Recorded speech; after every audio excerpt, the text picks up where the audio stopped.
Yeah, it's been a while, but the yellow's still going strong. It's still vibrant.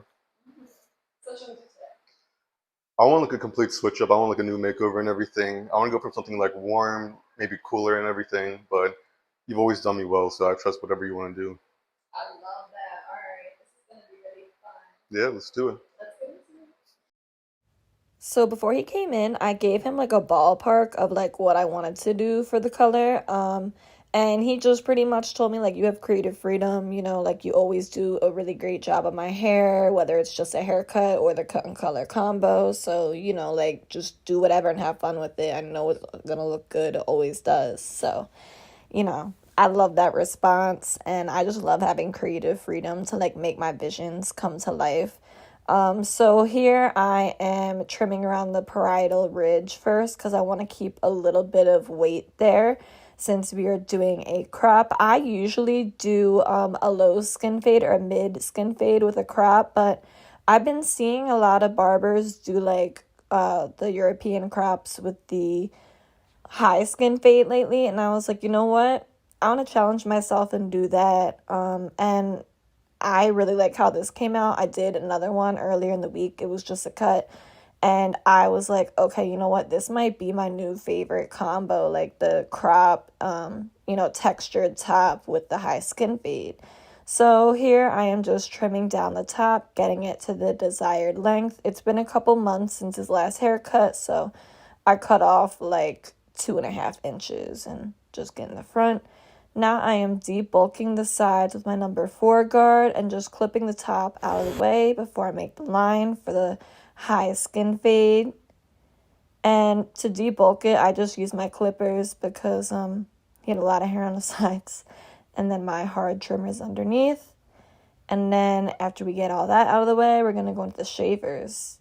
And my first guideline is with the clipper, no guard, lever all the way open. Bring it up about like a finger's length. And then to take out that line, I just simply close the lever all the way, hit the bottom of the line.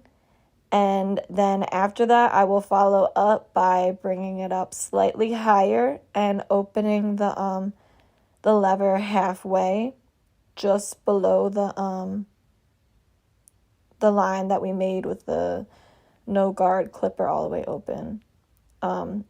I kind of like simplified my routine after taking some hair cutting classes, because I was like realizing like, all right, I don't have to be like so like systematic with it. Like I can, like make adjustments depending on like the client's texture and like density and stuff like that. So I've been learning a lot from these hair cutting classes I've been taking, and it's definitely been making my fades come out like way blurrier. So here I am just down fading from the number 2 guard. We went down to the 1.5, and now we're hitting it with the number 1 guard, lever closed. After we do that, we'll go in with the half guard, lever all the way open, and then just hit that line till it gets lighter each time.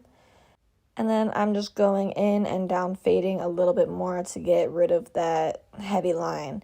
And then I am going in and I am fading out the beard. His beard has grown in a lot, so I don't have to take it as low as I used to take it. And then we're just lining up the side. So let's get into the color. He has neon yellow, right? Which is pretty light, but we still had to lighten it out a little bit. I didn't want to leave it on for too long because we had to like lighten his hair a lot the first time to get it to yellow, because going from his natural dark color to yellow, it was a lot. I used purple shampoo, and then I used Wella T18 to get as much of the yellow out as I could. And then I am putting that blue on top of all the hair that was yellow and that we hit with a lightener. If it touches the dark, it doesn't matter because this is just depositing. It's not lifting anything. So it's just going to deposit the blue onto the lighter hair.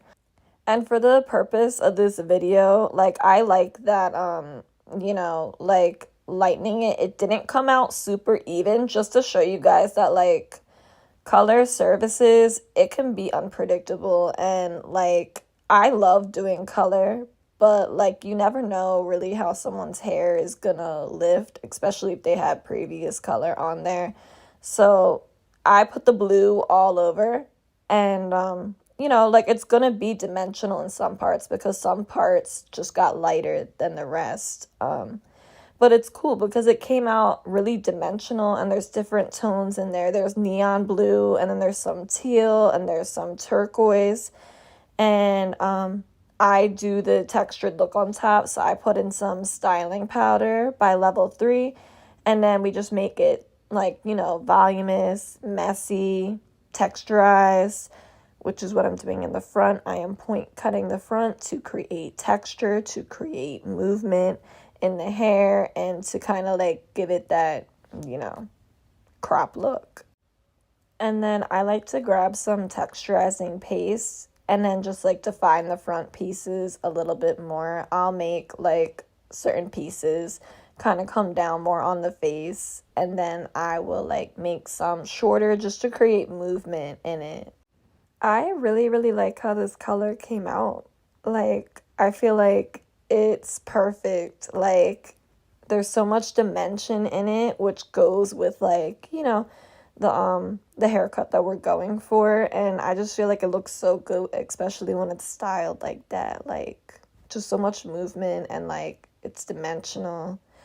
So I am going back in and I'm detailing the haircut yet again, just to, blend out any like weight lines, any dark spots in it. I did his initial haircut and then I went back in and detailed, and then I was like, you know what, I'm gonna go back in at the end after I do the color, because sometimes like I'll look at the same thing, like trying to like make it so close to perfect, and then it's like you could get tunnel vision just looking at the same spot for so long. So like I like to either go to a different part of the head, or maybe try out the facial hair when I feel like I'm kind of like doing that. And since I was doing the color, I was like, all right, this is good, I'm gonna do the color, and then at the end I'm gonna go back and do some finishing touches just to give my eyes a chance to like adjust and then like focus on something else and then go back to it, because sometimes it's like in your head and like you're tripping. So I just, like to give myself a little break and then go back to it. And I'm like, oh, okay, you know what? Like it needs a little bit more detailing, but it's not as bad as I thought when I was like just in my head doing it over and over and over again. So yeah, that's just something I do. It helps me a lot, a lot, a lot. And then like it makes the fade go by faster too, because I don't want to stay in the same spot for too long. Like,